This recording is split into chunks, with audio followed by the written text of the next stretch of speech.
명품 하나 없이 여기 왜 왔어? 거지 같은 옷차림으로 말이야. 20년 만에 찾아간 동창회에서 돌아온 첫마디가 이거였습니다. 반찬가게 사장 한소영은 고개를 떨궜어요. 연보라색 원피스를 3번이나 갈아입고 나왔지만 명품으로 무장한 동창들 사이에서 소영은 투명인간이었죠. 하지만 그 자리에서 소영을 조롱하던 동창들은 몰랐습니다. 소영의 낡은 지갑 속에 자신들의 인생을 통째로 뒤흔들 명함 한 장이 들어 있었다는 걸요. 지금부터 이 사연 시작합니다. 사연 시작 전에 구독 버튼 눌러주시고 어디서 듣고 계신지 댓글에 남겨주시면 행운 가득한 기운 전달해 드립니다. 토요일 오후 2시 강남 한복판의 이탈리안 레스토랑 앞에 한소영이 멈춰 섰습니다. 연보라색 원피스에 청가방 하나가 전부였죠. 거울 앞에서 3번이나 갈아입고 나온 옷이었지만 유리문에 비친 자기 모습은 이 거리와 어울리지 않았어요. 20년 만에 동창회라는 말에 가슴이 두근거렸지만 문 앞에 선이 불안이 먼저 밀려왔거든요. 심호흡을 2번 하고 문을 열었습니다.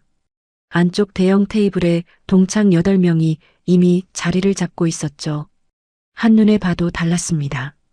샤넬 트위드 재킷, 에르메스 버킨백, 손목마다 반짝이는 시계들. 소영은 자기도 모르게 청가방을 몸 뒤로 감췄어요. 자리로 다가가자 동창들의 시선이 일제히 소영의 발끝부터 머리끝까지 훑고 올라갔습니다. 누군가 옆 사람 귀에 대고 속삭이는 게 보였죠. 소영의 발걸음이 잠시 멈칫했습니다. 테이블 상석에 앉은 박미라가 팔짱을 끼더니 입꼬리를 비틀었어요. 어머 소영아 20년 만이다. 근데 그 원피스 어디서 산 거야? 동대문이야 혹시? 킥킥거리는 웃음이 테이블에 번졌습니다. 소영의 귀가 벌겋게 달아올랐지만 억지로 웃으며 빈자리에 앉았어요. 의자를 당기는데 옆자리 최은주가 소영의 청가방을 힐끗 보더니 박미라를 향해 눈짓했죠. 미라야 저거 봐, 가방도 청가방이야. 요즘도 저런 거 드는 사람이 있구나. 박미라가 자기 버킨백을 테이블 위에 올려놓으며 긴 한숨을 쉬었습니다. 이게 800만 원이거든. 솔직히 이 정도는 돼야 이런 자리에 들고 오지 않아. 소영의 손이 무릎 위에서 꽉 쥐어졌어요. 25살 때도 미라는 이랬습니다. 돈과 브랜드로 사람의 서열을 매기던 버릇이 20년이 지나도 변하지 않았더군요. 소영은 물잔을 들어 한 모금 마셨습니다. 차가운 물이 목을 타고 내려가며 올라오는 분노를 겨우 눌러줬죠. 박미라가 분위기를 주도하며 돌아가며 근황을 물었습니다. 남편이 병원장이라는 동창은 지난달 유럽 여행 사진을 돌렸고 아들을 외국 유학 보냈다는 동창은 학비 자랑을 늘어놓았어요. 제주도에 별장을 샀다는 동창까지 한마디씩 보탤 때마다 소영의 어깨는 조금씩 작아졌습니다. 자랑이 한 바퀴 돌고 마침내 소영 차례가 왔죠. 소영아, 너는 요즘 뭐하고 살아? 아직도 반찬가게 하는 거야. 소영이 고개를 들었어요. 응, 반찬가게 하고 있어. 나름 단골도 많고 잘 되고 있거든. 박미라가 코웃음을 쳤습니다. 반찬가게가 잘 된다 그래서 오늘 옷이 저 모양이야. 솔직히 좀 안쓰럽다. 테이블이 조용해졌습니다. 찻잔을 내려놓는 소리만 또각또각 울렸어요. 동창 하나가 어색한 침묵을 깨려는 듯 슬쩍 거들었죠. 맞아, 소영아, 우리가 도와줄까? 미라 남편이 치킨집 3개 하잖아. 거기서 반찬 납품이라도 해봐. 웃음이 터졌습니다. 소영은 입술을 꽉 깨물었어요. 손가락 끝이 하얗게 질릴 만큼 무릎을 쥐었지만 자리에서 일어나지 않았습니다. 20년 만에 만난 자리에서 싸우고 싶지는 않았거든요. 그냥 반가운 얼굴 보고 밥 한 끼 먹자고 나온 자리였으니까요. 박미라가 샴페인 잔을 들어 올리며 자리를 정리했습니다. 자자 분위기 풀고 건배하자.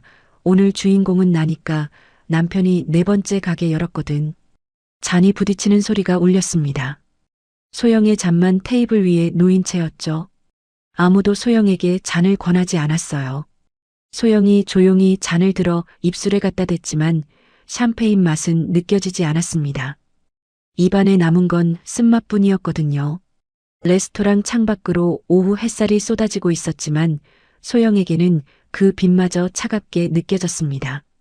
소영이 처음 반찬 가게를 연 건 남편이 세상을 떠난 직후였습니다. 38살 통장 잔고 200만 원, 초등학교 3학년 딸 하나. 그게 소영에게 남은 전부였죠. 장례식장에서 돌아온 날 밤 소영은 딸아이가 잠든 방문 앞에 쪼그려 앉아 한참을 울었어요. 울음을 삼키면서도 머릿속에선 내일 당장 뭘 해야 할지 계산이 돌아갔거든요. 그때 전화가 왔습니다.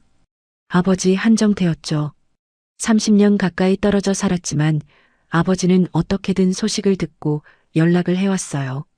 돈을 보내주겠다는 아버지의 말에 소영은 단칼에 거절했습니다.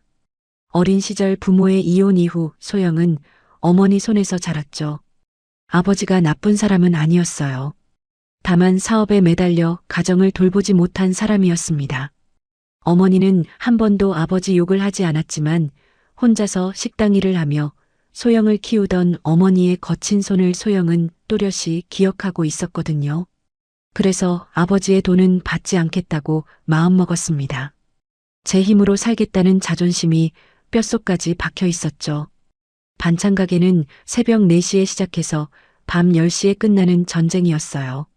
손이 갈라지고 허리가 휘어도 소영은 버텼습니다.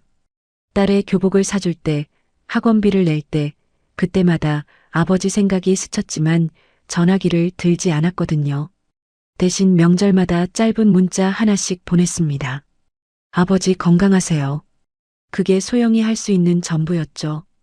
20년 만에 동창회에 나온 이유는 단순했어요. 단체 채팅방에 올라온 사진 속에 옛 교실 풍경이 있었거든요.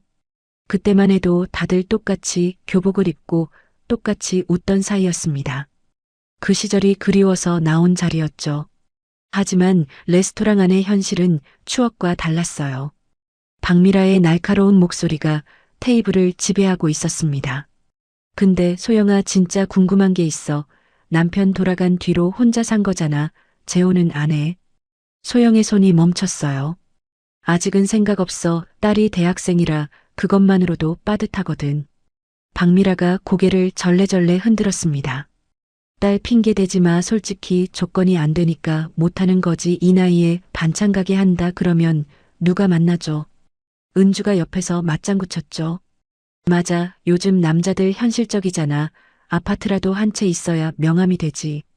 소영이 물잔을 내려놓았습니다. 손가락 끝이 미세하게 떨리고 있었어요. 나는 그런 거 신경 안 써. 내 딸이랑 잘 먹고 잘 살면 되는 거야. 박미라가 벗긴 백에서 립스틱을 꺼내며 거울을 보았습니다. 거울 속에 비친 소영을 흘끗 보더니 입꼬리를 올렸죠. 그래, 너는 늘 그랬지. 꿈이 소박해서 참 좋겠다. 나 같으면 못 살아 진짜로. 소영은 대답하지 않았습니다. 창밖을 바라보았어요. 강남 거리에 외제차들이 줄지어 지나가는 풍경이 유리창 너머로 펼쳐졌습니다. 그 풍경은 마치 자기와는 아무 상관없는 다른 세계처럼 보였죠. 은주가 박미라에게 몸을 기울이며 속삭였습니다. 미라야, 쟤 좀 불쌍하지 않아? 우리가 너무 심한 거 아니야? 박미라가 피식 웃으며 대답했어요. 불쌍한 게 아니라 현실을 몰라서 그래. 20년 동안 뭘 한 건지 모르겠다. 그 말이 소영의 귀에 고스란히 들렸습니다. 속삭임이라 하기엔 목소리가 너무 컸거든요. 소영은 물잔을 쥔 손에 힘을 주었습니다. 주변 동창들은 고개를 돌리거나 휴대폰을 꺼내 드는 것으로 불편함을 감추고 있었죠. 누구 하나 소영 편을 들어주는 사람은 없었어요. 하지만 소영은 몰랐습니다. 레스토랑 건너편 도로에 검은 세단 한 대가 조용히 멈춰서 있었고 그 안에서 누군가가 이 레스토랑을 지켜보고 있다는 거요. 식사가 시작됐습니다. 코스 요리가 하나씩 나올 때마다 동창들은 접시 사진을 찍느라 바빴죠. 소영은 조용히 포크를 들었어요. 메뉴판에 적힌 파스타 한 접시 가격이 반찬 가게 하루순이익과 맞먹었지만 내색하지 않았습니다. 맛있게 먹으면 되는 거라고 스스로를 다독였거든요. 옆자리 동창이 스마트폰을 들이밀며 접시를 찍어달라고 했을 때도 소영은 웃으며 셔터를 눌러줬죠. 이 자리에서 티를 내지 않는 것이 소영이 할 수 있는 유일한 자존심이었어요. 문제는 메인 요리가 나온 뒤에 터졌습니다. 박미라가 테이블 가운데를 향해 와인잔을 기울이며 동창들을 둘러봤죠. 눈빛이 사뭇 달라져 있었어요. 얘들아, 나 사실 오늘 자랑할 게 있어. 남편이 이번에 강남에 상가 하나 계약했거든. 동창들이 와하고 탄성을 질렀습니다. 박미라의 어깨가 한껏 올라갔죠. 보증금만 3억이야. 앞으로 월세가 꼬박꼬박 들어오는 거지. 이제 나는 놀면서 살아도 돼. 은주가 양손을 모으며 감탄했어요. 대박이다 미라야. 역시 너는 복도 많아. 남편 복에 재산 복에. 박미라가 우쭐한 표정으로 와인을 한 모금 마시더니 소영을 바라봤습니다. 그 시선에는 분명한 의도가 담겨 있었죠. 소영아, 너도 이렇게 사는 게 있어. 반찬 가게 접고 뭐라도 해봐. 아직 늦지 않았잖아. 소영이 고개를 들었어요. 고마운데 나는 반찬 가게가 좋아. 손님들이 맛있다고 해줄 때 보람도 있거든. 박미라의 입꼬리가 실룩거렸습니다. 충고를 해주는 척 했는데 감사 인사 대신 자기 가게 자랑이 돌아오니 기분이 상한 거였죠. 박미라가 와인잔을 탁 내려놓았어요. 보람이 밥 먹여주냐, 보람으로 딸 학비 내냐, 현실 좀 봐, 한소양. 테이블 공기가 얼어붙었습니다. 동창 몇 명이 고개를 숙였고 나머지는 휴대폰만 들여다봤죠. 누구도 말리지 않았어요. 소영의 입술이 파르르 떨렸지만 반박하지 않았습니다. 반박하면 싸움이 되고 싸움이 되면 이 자리가 완전히 망가질 거라는 걸 알았거든요. 박미라가 물잔을 들어 한 모금 마시려다가 소영 쪽으로 몸을 기울였습니다. 그 순간 박미라의 팔꿈치가 테이블 위에 물잔을 쳤고 차가운 물이 소영의 원피스 위로 쏟아졌어요. 3번이나 갈아입고 나온 연보라색 원피스에 커다란 얼룩이 번져나갔습니다. 소영의 몸이 순간 굳었죠. 차가운 물이 허벅지까지 스며들었지만 그보다 더 차가운 건 주변의 시선이었어요. 박미라가 눈을 동그랗게 떴죠. 어머, 미안, 실수야, 실수. 근데 그 옷 비싼 거 아니지? 세탁하면 되겠다. 웃음이 새어나왔습니다. 박미라의 입꼬리가 올라간 걸 소영은 놓치지 않았어요. 실수가 아니었습니다. 소영은 냅킨으로 옷을 닦으며 자리에서 일어났죠. 화장실로 향하는 소영의 등 뒤로 박미라의 속삭이는 목소리가 들려왔어요. 저 원피스 10,000원짜리 아니야. 물 좀 묻어도 괜찮겠지. 화장실 거울 앞에서 소영은 젖은 원피스를 닦다가 손을 멈췄습니다. 거울 속에 자기 얼굴이 너무 초라해 보였거든요. 눈두덩이 붉어져 있었고 입술은 꽉 깨문 자국이 남아 있었어요. 이러려고 3번이나 갈아입고 나왔나 싶어 한숨이 나왔습니다. 그때 주머니 속 휴대폰이 울렸어요. 화면에 뜬 이름은 아버지였습니다. 소영은 떨리는 손으로 전화를 받았죠. 수화기 넘어 아버지의 목소리가 들려왔지만 소영은 짧게만 대답했어요. 아버지, 나 괜찮아. 동창회 왔어. 밥 먹고 있어. 걱정 마. 전화를 끊고 소영은 거울을 다시 바라봤습니다. 눈가가 붉어져 있었지만 울지 않았어요. 이를 악물고 화장실 문을 열었습니다. 다시 그 자리로 돌아가야 했거든요. 소영이 화장실에서 돌아왔을 때 테이블 분위기는 더 무르익어 있었습니다. 와인 2병이 비어 있었고 동창들의 목소리는 한층 커져 있었죠. 레스토랑 직원이 빈 접시를 치우고 있었고 테이블 위에는 디저트 메뉴판이 놓여 있었어요. 소영이 젖은 원피스를 냅킨으로 대충 가린 채 자리에 앉았지만 누구 하나 괜찮냐고 묻는 사람은 없었습니다. 마치 아까 일이 대수롭지 않다는 듯 분위기는 흘러가고 있었거든요. 박미라가 대뜸 입을 열었어요. 아까 전화 누구한테 온 거야? 표정이 심각하던데. 소영은 대답을 피하려 했습니다. 하지만 은주가 옆에서 끼어들었죠. 아까 화면 봤는데 아버지라고 떠 있었어. 소영아, 아버지 살아계셔. 소영의 손이 물잔 위에서 멈췄어요. 아버지 이야기는 하고 싶지 않았거든요. 20년 넘게 아버지의 존재를 주변에 알리지 않고 살아왔습니다. 아버지가 누구인지 아는 사람은 세상에 소영의 딸뿐이었죠. 응, 살아계셔. 가끔 연락해. 짧게 대답하고 물을 마시려는데 박미라가 몸을 앞으로 기울였어요. 눈이 반짝거렸습니다. 남의 사정을 캐는 게 이 사람의 취미라는 걸 소영은 잊고 있었죠. 어머나, 소영이 아버지 기억나? 우리 고등학교 때 한 번도 학교에 안 오셨잖아. 뭐 하시는 분이야? 소영의 표정이 굳었습니다. 고등학교 시절 참관 수업에도 운동회에도 아버지는 오지 않았어요. 어머니 혼자 두 몫을 해냈죠. 그 기억이 가슴을 찔렀지만 소영은 담담하게 대답했습니다. 그냥 사업하셔. 크게 관심 가질 만한 이야기 아니야.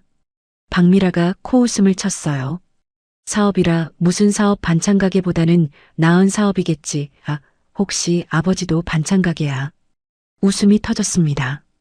소영의 귀가 붉어졌지만 입을 열지 않았어요. 여기서 아버지 이야기를 꺼내면 끝도 없이 파고들 게 뻔했거든요. 가슴속에서 뜨거운 것이 치밀어 올랐지만 꾹 눌렀습니다. 박미라는 그런 소영의 침묵을 약점으로 읽었죠. 아이고, 말 못하는 거 보니까 대단한 사업은 아닌가 보네. 소영아, 그러니까 내가 이 모양이지 집안 자체가 그런 거잖아. 은주가 고개를 끄덕이며 거들었죠. 맞아, 환경이 중요한 거야. 미라는 시아버지가 건설업 하셔서 남편도 사업 감각이 있는 거고. 박미라가 어깨를 으쓱했어요. 마치 자기 집안이 재벌이라도 되는 듯한 표정이었습니다. 남편의 프랜차이즈 치킨집 3개가 이 테이블에서는 대기업 못지않은 위상을 차지하고 있었죠. 동창들은 고개를 끄덕이거나 맞장구를 치며 박미라의 편에 섰어요. 이 자리에서 박미라에게 반박한다는 건 곧 이 모임에서 퇴장당한다는 뜻이었거든요. 소영은 냅킨을 접어 무릎 위에 올려놓았습니다. 손이 떨리는 걸 감추기 위해서였어요. 아버지의 정체를 밝히면 이 자리가 뒤집어질 거라는 걸 소영은 알고 있었습니다. 태정건설. 그 이름 석자면 이 테이블의 서열이 단숨에 바뀌겠죠. 하지만 소영은 그러고 싶지 않았어요. 아버지의 이름으로 사람들 앞에 서는 건 소영이 20년간 거부해온 삶이었거든요. 박미라가 디저트 메뉴를 펼치며 화제를 돌렸습니다. 자, 2차 가자. 내가 아는 와인바 있는데 거기 분위기 끝내줘. 동창들이 환호했어요. 박미라가 소영을 흘끗 보더니 한마디를 덧붙였죠. 소영아, 너는 괜찮겠지. 와인바는 좀 부담스러울 테니까 먼저 가도 돼. 소영의 입술이 파르르 떨렸습니다. 하지만 대답 대신 가방에서 지갑을 꺼내 자기 몫의 식사비를 테이블에 올려놓았어요. 누구의 신세도 지지 않겠다는 소영의 마지막 자존심이었습니다. 그 지갑 안에 명함 한 장이 꽂혀 있었지만 소영은 그걸 꺼낼 생각이 없었죠. 아직은요. 2차 이야기가 나왔지만 소영은 움직이지 않았습니다. 자리에서 일어나 가방을 챙기려는데 은주가 먼저 화장실로 향했죠. 소영의 청가방은 의자 옆 바닥에 놓여 있었어요.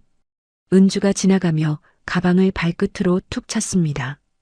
가방이 미끄러지며 테이블 아래로 굴러갔죠. 은주는 뒤돌아보지도 않았어요. 소영이 테이블 아래로 몸을 숙여 가방을 주었습니다. 지퍼가 열려 있었죠. 안에 있던 물건 몇 개가 바닥에 흩어져 있었어요. 핸드크림 하나, 딸이 준 손수건, 작은 화장품 파우치, 그리고 낡은 지갑이었습니다. 소영이 무릎을 꿇고 물건을 하나씩 주워 담았어요. 고급 레스토랑 바닥에 무릎을 꿇고 있자니 얼굴이 화끈거렸습니다. 동창들의 구두 밑창이 코앞에 보였죠. 그 모습을 박미라가 팔짱을 끼고 내려다보고 있었어요. 소영아, 그 가방 이제 버려보기 안쓰러워서 내가 하나 사줄까? 시장에서 10,000원이면 되겠다. 동창 몇 명이 웃었습니다. 소영은 대답하지 않고 물건을 가방에 넣었어요. 하지만 낡은 지갑을 집어들었을 때 손이 멈췄죠. 지갑이 바닥에 떨어지면서 사이에 끼워뒀던 명함 한 장이 살짝 빠져나와 있었거든요. 소영은 재빨리 명함을 지갑 안으로 밀어 넣었습니다. 심장이 두근거렸어요. 이 명함이 이 자리에서 보여지면 모든 게 달라질 거라는 걸 소영은 알고 있었죠. 박미라가 소영의 행동을 예리하게 포착했습니다. 미라의 눈이 가늘어졌어요.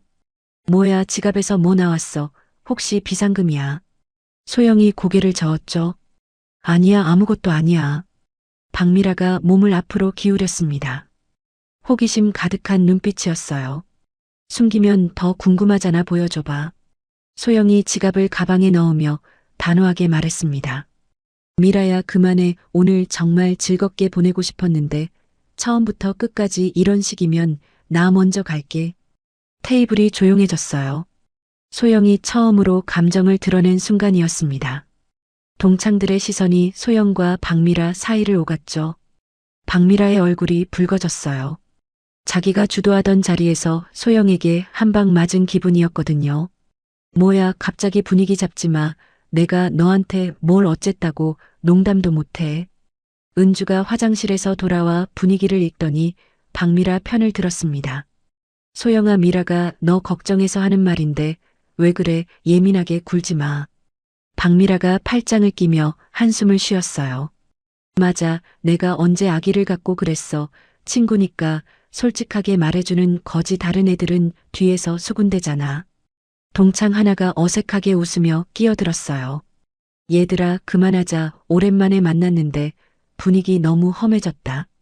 박미라가 그 동창을 흘겨봤습니다. 한마디에 입이 닫혔죠. 이 테이블에서 박미라에게 반박한다는 건 용기가 필요한 일이었거든요. 걱정이라니요.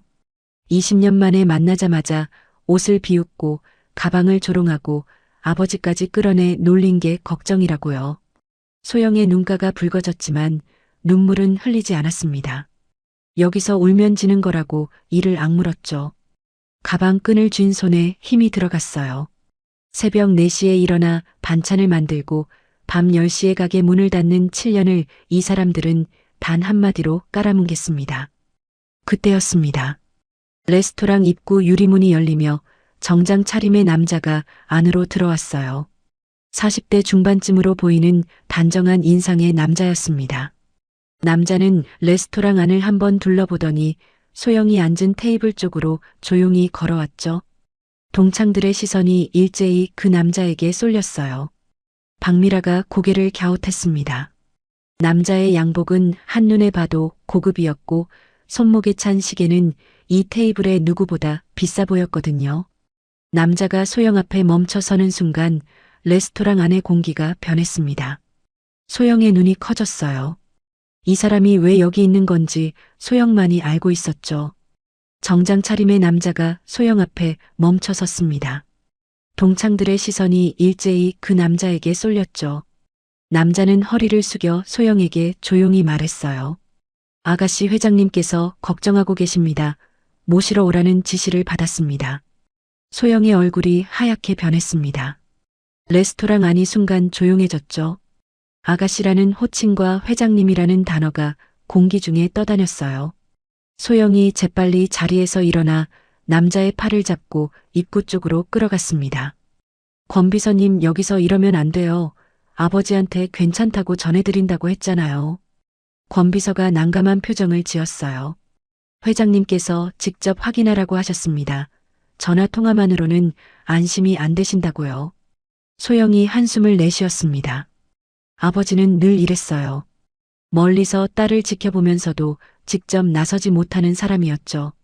대신 비서를 보내 안부를 확인하곤 했습니다. 소영이 아버지의 도움을 거부할수록 아버지는 더 안절부절 못했거든요. 소영이 속삭였어요. 괜찮아요. 진짜로 금방 끝나니까 먼저 가세요, 제발요. 하지만 이미 늦었습니다. 테이블에서 박미라의 목소리가 날아왔거든요. 야, 한소영, 저 남자 누구야? 아가씨라고 했어. 회장님이라고 했어. 소영이 돌아보았습니다. 박미라의 눈이 호기심으로 이글거리고 있었어요. 은주도 목을 빼고 권비서를 훑어보고 있었죠. 권비서의 양복은 이 테이블의 누구보다 고급이었고 손목의 시계는 박미라의 에르메스 팔찌보다 몇 배는 비싸 보였습니다. 소영이 억지로 웃었어요. 아, 그냥 아는 분이야. 잘못 찾아오신 거야. 신경 쓰지 마. 박미라가 코웃음을 쳤습니다. 거짓말 치지 마. 분명히 아가씨라고 부르던데. 뭐야, 도우미 알바 같은 거 하는 거 아니야. 동창 몇 명이 킥킥거렸어요. 소영의 얼굴이 붉어졌습니다. 권 비서가 한 발짝 앞으로 나서려 했지만 소영이 눈짓으로 막았죠. 여기서 더 상황이 커지면 감당할 수 없었거든요. 권 비서가 조용히 고개를 숙이고 레스토랑 밖으로 나갔습니다. 소영이 안도의 한숨을 내쉬려는 순간 유리문 너머로 권 비서가 전화기를 꺼내 어딘가에 보고하는 모습이 보였어요. 권 비서의 표정이 굳어져 있었습니다. 수화기 너머에서 무언가 지시가 내려온 모양이었죠. 그리고 정확히 5분 뒤 레스토랑 앞 도로에 검은 세단 2대가 추가로 도착했습니다. 먼저 와 있던 한 대까지 합쳐 3대의 검은 세단이 레스토랑 정면에 나란히 줄을 섰죠. 동창들이 창밖을 보며 술렁이기 시작했어요. 검은 세단 3대가 나란히 서 있는 풍경은 이 강남 거리에서도 흔한 광경이 아니었습니다. 차량 번호판은 모두 같은 법인 번호였고 운전석에 앉은 사람들은 미동도 없이 정면을 응시하고 있었죠. 저거 봐, 세단 3대야 무슨 일이야. 경호 차량 같지 않아. 박미라도 고개를 돌려 창밖을 바라봤습니다. 검은 세단에서 정장 차림의 남자 2명이 내려 레스토랑 앞에 대기하는 게 보였죠. 박미라의 표정이 살짝 굳었어요. 남편이 4번째 치킨집을 열었다고 자랑하던 얼굴에 처음으로 불안의 그림자가 스쳤습니다. 소영은 조용히 자리에 앉아 물을 마셨어요. 손이 미세하게 떨리고 있었지만 표정은 담담했습니다. 아버지가 또 일을 벌인 거였죠. 소영이 괜찮다고 했는데도 비서를 보내고 차까지 보냈어요. 이러면 안 되는데 싶었지만 한편으로는 코끝이 시큰했습니다. 30년 가까이 떨어져 살면서도 딸 걱정에 비서를 동원하는 아버지가 원망스러우면서도 고마웠거든요. 박미라가 창밖에서 시선을 거두더니 소영을 똑바로 쳐다봤습니다. 목소리가 낮아졌죠. 한소영 도대체 뭘 숨기고 있는 거야? 소영은 대답하지 않았습니다. 물잔만 내려다보았어요. 지갑 안의 명함이 점점 무거워지는 것 같았습니다. 박미라가 테이블을 탁 쳤습니다. 참을 수 없다는 표정이었죠. 한소영 더 이상 넘어가지 않을 거야. 아까부터 수상한 게 한두 가지가 아니잖아. 회장님이 뭐야 아가씨가 뭐야 대체 뭘 숨기는 거야? 동창들의 시선이 일제히 소영에게 꽂혔습니다. 소영은 물잔을 내려놓았어요. 손끝이 차가웠습니다. 이 순간이 올 거라는 건 알고 있었지만 이렇게 몰아붙이는 형태로 올 줄은 몰랐죠. 은주가 거들었어요. 맞아, 나도 궁금해 죽겠어. 솔직히 말해봐. 혹시 사기 같은 거 당하는 거 아니야? 소영은 한참 동안 입을 열지 않았습니다. 레스토랑 창밖으로 검은 세단 3대가 여전히 서 있었죠. 정장 차림의 남자들이 차 옆에 도열해 있는 모습이 유리창 너머로 선명하게 보였어요. 소영은 깊은 숨을 들이쉬었습니다. 20년 넘게 숨겨왔던 것을 꺼내야 할 때가 온 거였죠. 소영이 천천히 가방에서 낡은 지갑을 꺼냈어요. 동창들의 눈이 지갑에 쏠렸습니다. 청가방의 낡은 지갑이라니 비웃는 시선도 있었죠. 소영의 손가락이 지갑 안쪽 칸을 열었어요. 거기서 명함 한 장이 나왔습니다. 하얀 바탕에 금색 글씨가 새겨진 두꺼운 명함이었어요. 명함의 질감부터 달랐습니다. 박미라가 자랑하던 에르메스 가죽보다 그 명함 한 장이 품고 있는 무게가 1000배는 무거웠죠. 소영은 그 명함을 테이블 한가운데 조용히 내려놓았어요. 태정건설 회장 한정태. 테이블이 얼어붙었습니다. 숨소리조차 들리지 않았죠. 박미라의 손에 들려있던 와인잔이 살짝 기울어졌어요. 와인 몇 방울이 테이블보 위에 떨어졌지만 닦을 생각도 못했습니다. 태정건설이 진짜 태정건설이야. 그 태정건설. 박미라의 목소리가 떨리고 있었습니다. 태정건설이라면 모르는 사람이 없었죠. 서울 시내 랜드마크 빌딩 12채를 보유한 국내 5손가락 안에 드는 건설 그룹이었거든요. 자산만 3천억이 넘는다는 뉴스를 박미라도 본 적이 있었어요. 그런데 그 회장의 성이 한씨라는 걸 박미라는 지금에서야 떠올렸습니다. 소영이 담담하게 말했어요. 한정태 회장이 내 친정아버지야. 이혼하셨지만 연락은 하고 있어. 은주의 얼굴이 하얗게 변했습니다. 입이 벌어졌다 닫혔다를 반복했죠. 잠깐만, 그러면 아까 그 비서라는 사람이 진짜 태정건설 비서였던 거야? 소영이 고개를 끄덕였어요. 은주의 다리가 후들거렸습니다. 은주가 중개하는 상가 물건 10건 중 6건이 태정건설 계열사 소유였거든요. 그 건물들의 최종 오너가 소영의 아버지라는 사실에 은주의 얼굴에서 핏기가 빠져나갔죠. 옆에 앉은 동창이 입을 손으로 가리며 속삭였어요. 세상에, 그러면 소영이가 재벌 3세라는 거잖아. 또 다른 동창이 고개를 절레절레 흔들었습니다. 우리가 재벌집 딸한테 반찬가게 하면서 놀린 거야. 박미라는 의자에 등을 붙인 채 꼼짝도 하지 못했어요. 눈동자만 빠르게 움직이고 있었습니다. 머릿속에서 무언가가 연결되기 시작한 거였죠. 남편의 치킨 프랜차이즈 4개 매장은 모두 태정건설 소유 상가에 입점해 있었어요. 임대차 계약서에 적힌 건물주가 태정건설이라는 걸 박미라는 알고 있었습니다. 그 건물주의 대표가 바로 소영의 아버지였던 거죠. 박미라의 입술이 파르르 떨렸어요. 소영이 명함을 다시 집어들며 말했습니다. 나는 아버지 이름으로 살고 싶지 않았어. 그래서 20년 동안 말 안 한 거야. 반찬 가게가 내 자존심이었거든. 테이블 위에 정막이 내려앉았어요. 아까까지 반찬 가게를 조롱하고 청가방을 비웃고 옷차림을 깔보던 그 입들이 전부 닫혀 있었습니다. 소영의 연보라색 원피스에 남아있는 물 얼룩이 형광등 아래서 선명하게 빛나고 있었죠. 그 얼룩을 만든 사람이 누구인지 이 자리에 모두가 기억하고 있었습니다. 박미라의 손이 테이블 아래에서 부들부들 떨리고 있었어요. 방금 전까지 이 테이블의 여왕이었던 사람이 단 한 장의 명함에 왕자를 잃은 거였죠. 침묵이 레스토랑을 지배했습니다. 테이블 위에 놓인 와인잔들이 조명 아래서 빛나고 있었지만 누구도 잔에 손을 대지 않았어요. 박미라가 먼저 움직였습니다. 의자에서 벌떡 일어나더니 소영 앞으로 다가와 허리를 숙였죠. 그리고는 1시간 전만 해도 상상조차 할 수 없었던 일을 했어요. 고급 레스토랑 바닥에 무릎을 꿇은 겁니다. 소영아, 미안해. 정말 미안해. 내가 몰라보고 실례했어. 제발 한 번만 봐줘. 소영은 박미라를 내려다봤습니다.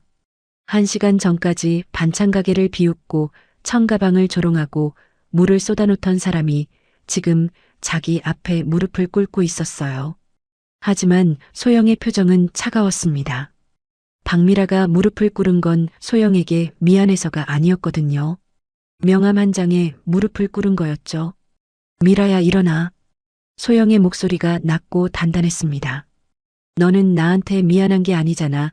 아버지 명함이 무서운 거잖아. 솔직해져봐. 박미라의 입술이 파르르 떨렸어요. 반박할 수가 없었습니다. 아까까지 이 테이블의 여왕이던 사람의 얼굴에 공포가 스며들었죠.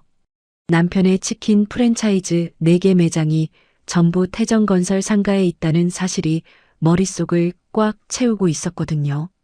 임대차 재계약이 다음 달이었습니다. 은주도 자리에서 일어나 소영에게 다가왔어요. 두 손을 모으고 고개를 숙였습니다. 소영아, 나도 미안해. 진심이야. 내가 너무 경솔했어. 다시는 이런 일 없을 거야. 약속해. 소영은 은주를 바라봤습니다. 은주의 눈에 눈물이 고여 있었지만 그 눈물이 진심인지 소영은 알 수 없었어요. 은주가 중개하는 상가 물건 대부분이 태정건설 계열사 소유라는 걸 은주 본인이 가장 잘 알고 있을 테니까요. 그때 레스토랑 문이 열리며 권 비서가 다시 들어왔습니다. 권 비서가 소영에게 조용히 전했어요. 아가씨, 회장님께서 근처에 와 계십니다. 식사를 같이 하시자고 하셨습니다. 소영은 고개를 끄덕였습니다. 그리고 천천히 자리에서 일어났어요. 낡은 청가방을 어깨에 걸고 테이블을 한번 둘러봤습니다. 동창 8명이 전부 고개를 숙이고 있었죠. 아까까지 명품으로 무장하고 세상을 다 가진 듯 떠들던 사람들이 지금은 숨소리조차 죽이고 있었어요. 소영이 입을 열었습니다. 나는 20년 전에도 지금 이 옷 입은 나랑 똑같은 사람이었어. 달라진 건 아무것도 없어. 달라진 게 있다면 오늘 확인한 거야. 너희가 사람을 볼 때 옷부터 본다는 거. 박미라가 고개를 더 숙였어요. 대답할 수 없었습니다. 소영의 말이 날카로운 칼날처럼 가슴에 꽂혔지만 반박할 단어가 없었거든요. 자기가 오늘 한 짓을 되짚어보면 할 말이 없는 게 당연했죠. 소영이 테이블 위에 놓인 자기 몫의 식사비를 손가락으로 가리켰습니다. 내 밥값은 거기 있어. 신세질 생각 없으니까. 소영이 레스토랑을 나섰어요. 유리문을 열자 오후의 햇살이 얼굴을 비췄습니다. 바람이 젖은 원피스 위를 스치고 지나갔지만 더 이상 차갑게 느껴지지 않았어요. 검은 세단 앞에서 권 비서가 문을 열어주었죠. 소영이 차에 타기 전 잠시 멈춰서서 하늘을 올려다봤습니다. 맑은 하늘이었어요. 그리고 휴대폰을 꺼내 전화를 걸었습니다. 아버지, 나 지금 가요. 오랜만에 밥 같이 먹자. 수화기 너머에서 정태의 목소리가 떨리고 있었지만 소영은 웃었습니다. 30년의 거리가 오늘 조금 좁혀진 것 같았거든요. 세단이 강남 거리를 빠져나가는 동안 소영은 창밖을 바라봤어요. 레스토랑 유리창 너머로 여전히 고개를 숙이고 있는 동창들의 모습이 점점 작아지고 있었습니다. 사람의 가치는 입은 옷에 있지 않습니다. 명품 가방이 인격을 보증해주지 않죠. 진짜 품격은 아무것도 없는 사람 앞에서 어떻게 행동하느냐에서 드러나는 법이에요. 오늘 이 이야기가 여러분의 마음에 따뜻한 울림이 되었기를 바랍니다. 행운 가득한 하루 되시길 바랍니다.